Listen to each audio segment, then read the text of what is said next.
and welcome back to another Rex Programming's Introduction to Python. In this lesson, we're going to be covering for loops. Let's go ahead and get started. Open up your Atom, and in Atom, in your conditional statements folder, create a new file called forloops.py. This is going to be a program to learn about using for loops to iterate through a list, one item at a time, even if the list is thousands and thousands of items long. So let's get started. First, I want to talk to you guys about using Python's range function. Python's range function will allow you to iterate through a list of numbers, and it will not include that last number, similar to the index. So for a range from 0 to 10, it would be 0, 1, 2, 3, 4, 5, 6, 7, 8, 9, and it would not include 10.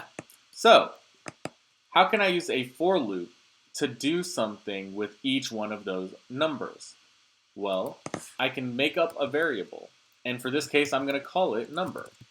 For number, in my range from 0 through 10, and after I put my colon, I'm going to get a nested area. So now whatever I do, I will do to my number in this area, and I will say print my number. So for every number, print my number. And 0, 1, 2, 3, 4, 5, 6, 7, 8, 9. Awesome. A for loop works. And it allows me to iterate through every item in a list, no matter how large the list is. So let me try this with a different list. Let me create a list of games. My first item will be Mario Party. My second one will be Super Mario. And my third one will be Mario Kart. Great. So we can use our indexes to call upon these individually. Mario Party, Super Mario, and Mario Kart.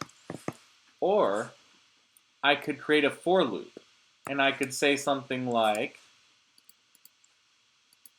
for number in range 3, print games number, right?